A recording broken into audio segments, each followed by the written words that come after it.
People keep asking me the same question about that afternoon. What did I say when I walked into the house and saw my wife on the floor? Did I start yelling? Did I throw something? Did I charge into the kitchen and lose control? No, I barely said anything at first. But before the sun came up the next morning, I had made a series of decisions about my son that some people would probably call ruthless. I don't. I call them overdue. Welcome back to Dad Revenge. Make yourself comfortable. The people in these stories usually get more than one chance to make a better choice. Sometimes they simply don't take it. Before we get into it, tell me where you're listening from today. And if these family stories are your kind of thing, subscribe and leave a like. It helps more than people realize. Now I need to start earlier, because without the years behind that afternoon, the choices I made afterward probably won't make much sense. If I only told you what I did the next morning, it would sound like punishment without context. The context is the part I still think about. My name is Michael Bennett. I'm 63 years old, and I've been married to my wife Laura for 30 years. Until 11 days ago, I would have described our family as dependable, not flawless. No family is, but dependable. The kind of family held together by years of showing up, covering bills nobody remembers later, forgiving more than you mention, and loving people even during the seasons when they make that difficult. Our son Ethan is 29. He's a grown man now, confident, strong handshake, good position at work. And if I'm being fair, some of the opportunities that helped him reach that position came through people I introduced him to. I never held that over his head. I was his father. Helping him felt normal. 2 years ago, Ethan married into the Crow family. His wife is pleasant enough. I've never had a serious problem with her. Her parents were different. Her father, Randall Crow, and her mother, Denise, always carried themselves as if every room needed to make space for them. The first time Randall shook my hand, I remember having a small, uneasy feeling I couldn't explain. Nothing dramatic. Just a quiet instinct telling me to pay attention. I ignored it. My son was happy, so I smiled, shook Randall's hand, and welcomed them into the family. That choice mattered later. 11 days ago, I flew to Denver for a stretch of business meetings. Travel wasn't unusual for me. 4 or 5 trips a year was normal, and Laura knew the schedule. Ethan knew it too. Everyone knew I was supposed to be gone. What none of them knew was that the final meeting on the 10th day was canceled. I had options. I could have stayed another night, walked around Denver, ordered something overpriced from room service, and enjoyed a rare evening with nowhere to be. Instead, I booked the earliest flight home. I didn't call Laura. I didn't send a text. Even after all those years together, I still enjoyed surprising my wife once in a while. I landed, collected my bag, and drove myself home. It was a little after 3 on a Tuesday afternoon when I turned onto our street. That's when I noticed Randall's car. His silver Buick was sitting in my driveway. I knew the car immediately. Randall treated that Buick like another member of the family. The uneasy feeling from 2 years earlier came back. I told myself not to make something out of nothing. Maybe they had stopped in for lunch. Maybe Ethan was there too. Families visit each other. There was nothing strange about that by itself. I was tired. I figured the trip had made me suspicious. I parked, picked up my bag, and walked toward the front door. Before I even stepped inside, I could hear noise. The strange part was that the house seemed divided into 2 different places. From the back, around the kitchen, came easy laughter. Plates moving, glasses touching the table, Conversation from people who sounded relaxed enough to stay all afternoon. From the living room came almost nothing. I opened the door. Laura was on the floor beside the couch. She wasn't sitting there by choice. Her back was against the bottom of the sofa, both legs stretched awkwardly in front of her. Her right hand was pressed beneath her nose, and there was a dark red stain spreading across the front of her white blouse. Blood. She looked at me immediately. I've seen Laura cry plenty of times in 30 years. Sad movies, weddings, old songs that reminded her of her mother. She has always had a soft heart, but I had never seen her look at me the way she did from that floor. She looked exhausted, frightened, almost relieved, as if she'd been holding herself together only because nobody else had bothered to.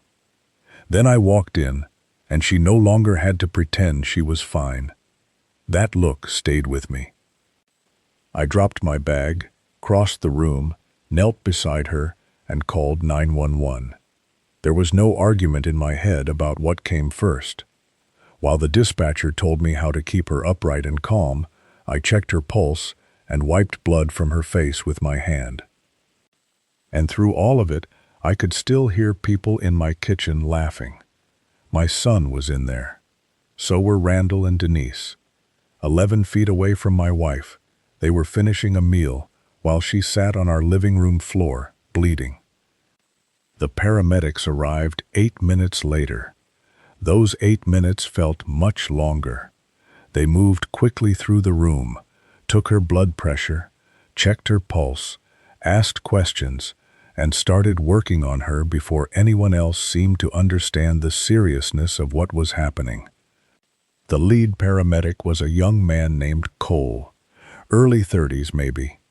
He looked at the reading on the cuff and then looked at me. "Mr. Bennett, your wife's blood pressure is dangerously high. She's in a hypertensive crisis. This has been building. She needed attention earlier than this." He wasn't blaming anyone. He didn't know us. He was simply telling me what the numbers in front of him meant. I looked toward the kitchen. The laughter had stopped.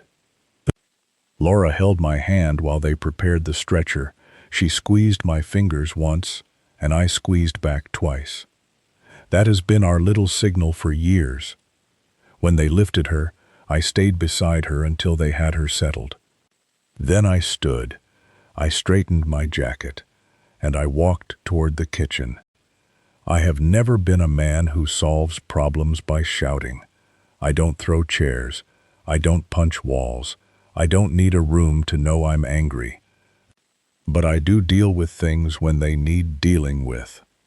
That afternoon, something needed dealing with. If you've been listening for a while and haven't subscribed yet, do me one quick favor and take care of that now. A lot of people listen without ever clicking it. It costs nothing, and it helps this community keep growing. Thank you. I've walked into rooms with contracts worth millions sitting on the table. I've walked into hospital rooms, courtrooms, churches, and funeral homes. Very few rooms have ever felt the way my kitchen felt that day. Ethan was seated at the head of the table. Randall sat on one side, Denise on the other. There were half-finished plates in front of them and glasses of sweet tea on the table. It looked like the end of an ordinary family lunch. Except Laura was being placed on a stretcher in the next room. I stayed in the doorway for a few seconds. Over the years, I've learned that anger makes people want to move faster, talk faster, raise their voice, force everyone else to feel what they're feeling. I did the opposite. I slowed down. Moving slowly was the only way I trusted myself to stay in control. If I had rushed into that room and started shouting, the conversation would have become about my temper instead of what had happened to Laura. I didn't want that. I wanted every person at that table to understand exactly what I was asking and exactly why I was asking it. Ethan stood as soon as he saw me. That told me something by itself. Dad, I raised one finger. He stopped. I looked at Randall. Silver hair, expensive tan, hands resting on my kitchen table as if he was hosting the meeting. Get out of my house. Randall blinked. Denise set her glass down. Ethan tried again. Dad, let me explain. I haven't asked you yet. Then I looked at Randall and Denise again. Both of you, leave, now. Randall leaned forward slightly, trying to turn the moment into one of those calm discussions where everyone pretends the problem is equally shared. Michael, I think we should all slow down and talk this through. I'm already speaking slowly. I'm telling you to leave. He stared at me. I'm not repeating it after this. Denise picked up her purse and put one hand on Randall's arm. She didn't argue. She gave him the look married people understand without needing words. Not here, not now. Randall stood at his own pace, making sure it looked like his decision. They walked through the living room toward the front door. And then they saw Laura properly. The oxygen mask. The IV line. The blood still visible near the collar of her blouse. Cole and his partner moving around the stretcher. Denise stopped. Her hand rose toward her mouth. Randall didn't move for a second. Neither of them said anything. I wanted them to see her. Not because I needed a performance from them. I needed them to understand what had been happening a few steps away while they were sitting at my table. They left. The front door shut. Then it was just me and Ethan. He remained by the kitchen table, jaw tight, hands hanging at his sides. He has Laura's eyes. Always has. Those eyes couldn't decide whether to defend himself or admit he already knew how bad this looked. I walked back to the table and sat down across from him. Sit. He did. Tell me everything. He rubbed a hand over his face and took a breath. What he told me over the next few minutes changed what I thought had been happening in that house. Randall and Denise hadn't dropped by unexpectedly. The visit had been planned for 3 weeks. They had deliberately chosen a day when I would still be in Denver, and they had brought paperwork. The papers concerned a commercial property I've owned for 19 years. For years I had told Ethan that one day the building would likely become his. Apparently, Randall had decided that one day was something he could move forward on without me. He had been pressuring Ethan to sign documents that could start moving controlling interest in the property, while I was out of state, without me knowing, without my signature. They had spent 3 weeks preparing to come into my home and push my son toward an arrangement involving something I had spent nearly 2 decades building. I kept my face still. And your mother? Ethan looked down at the table. She heard us. He told me Laura had come into the kitchen about 40 minutes after they arrived. She heard Randall talking about the property and understood immediately that something was wrong. She told them the building was not Ethan's to transfer. She reminded them that I had never approved anything. She told Randall he had crossed a line by arranging the conversation while I was away. Randall talked over her. Laura pushed back. Their voices rose. Then, according to Ethan, Laura stopped in the middle of the argument. She said her head was pounding, he told me. Then she said she felt dizzy. She went into the living room. He paused. I waited. I was going to check on her. He looked away. But Randall started talking again, and I went back to the table. He didn't finish the thought. He didn't have to. I sat there for a few seconds, trying to understand the choice from his side. He had been pulled into a tense conversation about a building he believed would eventually be his.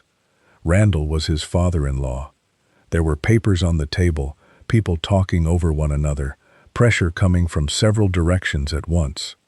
I could understand how a person becomes distracted.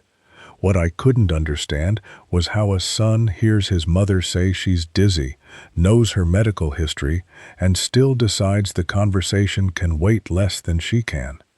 I could hear the paramedics in the other room speaking to each other in low, efficient voices. The wheels of the stretcher moved across the hardwood. I looked at my son. "So your mother came into this room and told your father-in-law he was trying to interfere with property that wasn't his." Ethan said nothing. They argued. "She told you her head hurt. She told you she was dizzy. And you came back in here." Still nothing. "You came back to the table." "Dad, I didn't realize it was that serious." "She's had high blood pressure for 6 years, Ethan." He lowered his eyes. "You've known that for 6 years." I glanced toward the living room. "A paramedic who met your mother 8 minutes ago knew she needed help sooner. You were already here." I stopped there. There are moments as a parent when you're not angry at one decision. You're staring at the distance between the person you tried to raise and the person sitting in front of you. I stood. "I don't know who you've been practicing becoming lately, but he isn't the man your mother and I tried to raise." Then I left the kitchen and went back to Laura. I didn't speak to Ethan again that night. That silence did not mean I'd forgotten what happened. It meant I was deciding what came next. Around 2 in the morning, the house had gone quiet. It wasn't a comforting kind of quiet. The refrigerator motor seemed louder than usual. I could hear the wall clock from the hallway.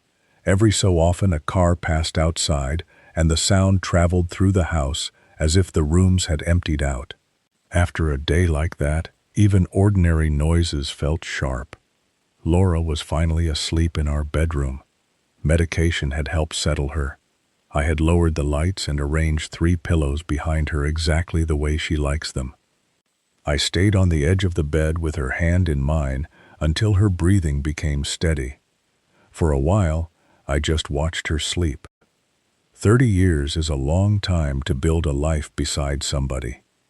Laura married me when ambition was about the only thing I had in abundance. She stayed beside me while we built a life from almost nothing. She raised Ethan with more patience than I ever managed, and she gave both of us more grace than we probably noticed while we were receiving it. I kept seeing her against the bottom of that couch. Then I got up. I went into the study, opened my laptop, and began making calls. I wasn't acting on impulse. I know people will hear what happened next and assume I was making angry calls in the middle of the night. I wasn't. Every decision had started forming while Ethan sat across from me at the kitchen table, explaining why he'd gone back to the paperwork instead of checking on his mother. By the time I opened the laptop, the frantic part of the anger was gone. I wasn't trying to hurt him just to feel better. I was looking at arrangements I had created over years and asking myself which of them still made sense after what I'd seen. I knew what I was going to stop doing. The first call was to my bank. Yes, at 2 in the morning. I've had those accounts long enough that I have access to a number that is answered around the clock. I'd only needed it a couple of times before. Ethan had been an authorized user on my main credit card for 6 years. During those 6 years, I had never made him explain a purchase. Gas, groceries, restaurants, subscriptions. The weekend in Nashville he called a work trip. Even though I had my doubts, much work was involved. I removed him as an authorized user. The woman on the phone handled it in less than 4 minutes. "Anything else I can help you with tonight, Mr. Bennett?" "Not tonight, thank you." Then I moved to the next thing. Before 3, I had arranged to remove his car from my insurance policy according to the policy process. The apartment took more time. 2 years earlier, I had co-signed Ethan's lease when he and his wife moved into a building in a very good neighborhood. The landlord had wanted a co-signer with stronger income and credit. That co-signer had been me.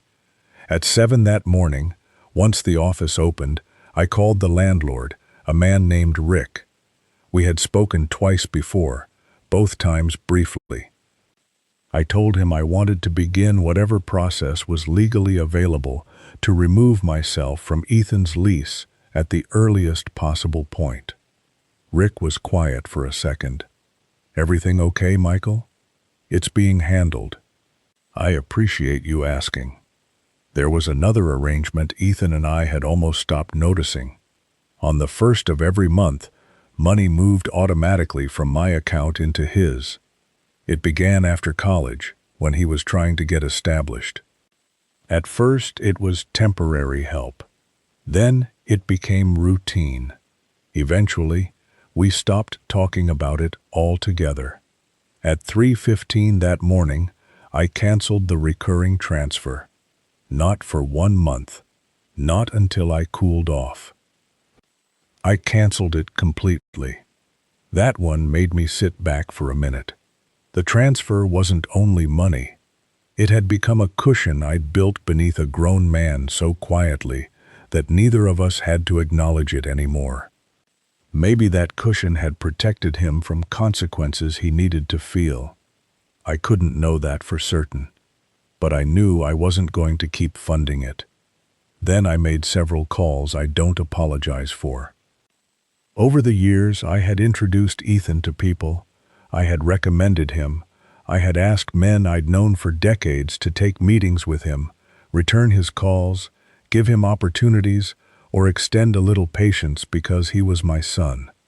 Trust is a kind of currency that takes years to earn. A recommendation from someone who has known you for 20 or 25 years isn't a casual favor. It carries a piece of your own reputation with it. I had spent some of mine on Ethan because I believed in him. I had done it gladly.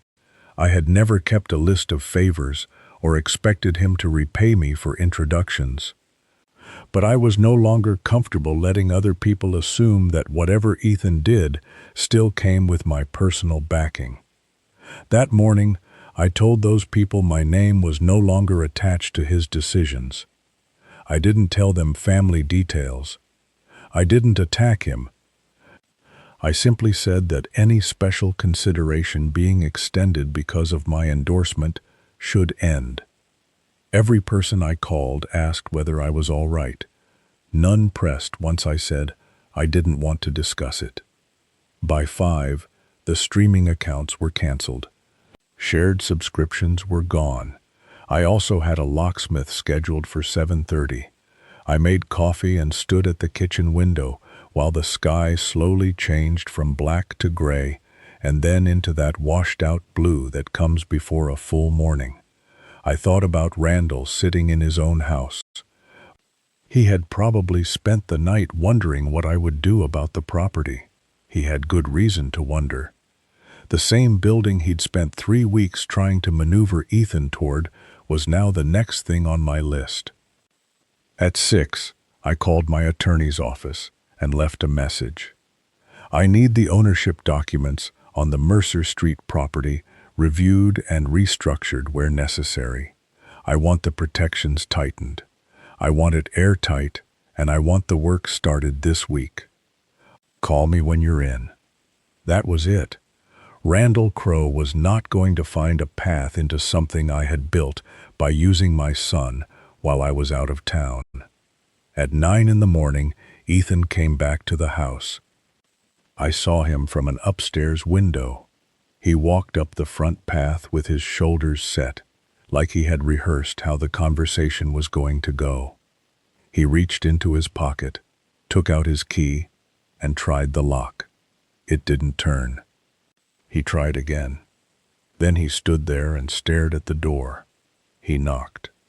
I didn't answer. He knocked again. Still nothing. Then he tried his phone. It was dead. After a minute, he crossed to the Hendersons' house next door. Carol Henderson came out and handed him her phone. From upstairs I could see the concern on her face, although she had no idea what had happened. A moment later, my phone rang, Carol's number. I answered. For several seconds, Ethan didn't speak. When he finally did, the defensive tone from the kitchen was gone. His voice sounded younger. "Dad." I let the silence stay there. Then I said what I needed him to hear. "Your mother was on that floor while you were in the kitchen, Ethan. You knew about her blood pressure. You knew she said she was dizzy. When she needed her son, you went back to that table." He breathed into the phone but didn't answer. "I love you. That isn't changing. But loving you doesn't mean you keep automatic access to everything I've spent years putting around you."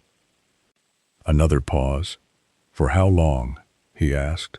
His voice was quiet. "Until you become the kind of man who doesn't need me to give you a date." Then I ended the call. I went back to our bedroom. Laura was awake, sitting against the pillows. Morning light had reached the room, and she still looked exhausted, but she looked like herself again.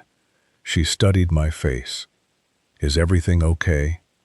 I sat beside her and took both of her hands. After nearly losing the ordinary comfort of seeing someone alive in front of you, you look at them differently for a while. "Everything that needed handling is being handled," I told her. She watched me for another moment. Then she nodded and rested her head against my shoulder. Outside, our son was sitting on the Hendersons' front step with a dead phone, a card that no longer worked, and a key that no longer opened our front door. For years, I'd quietly built conveniences around him. He was beginning to see how many of them had depended on trust he hadn't noticed he was spending. Inside, I held Laura's hand, and for the first time since I had come through the front door the afternoon before, my shoulders finally loosened. Some people will hear this and think I went too far with my son. Maybe they would have handled it differently. But I had watched a stranger recognize the urgency of my wife's condition faster than the man Laura and I raised. That night, I decided the most useful thing I could still give Ethan wasn't another cushion. It was the chance to understand what life feels like when the things you treated as guaranteed are no longer guaranteed. Whether he grows from that is his decision. I couldn't do that part for him, and maybe that was something I should have understood years earlier. I had spent so long making the road smoother for him that I may have helped create the expectation that the road would always be smoothed. That was my part in it, and I had to own it. Laura is alive. She's safe. She's home. For me, that comes before everything else. If this story stayed with you, subscribe and join us for more family stories about loyalty, betrayal, consequences, and the boundaries people sometimes learn too late. And tell me this in the comments. Was Michael too hard on his son, or was closing those doors the only way Ethan was ever going to understand what he'd done?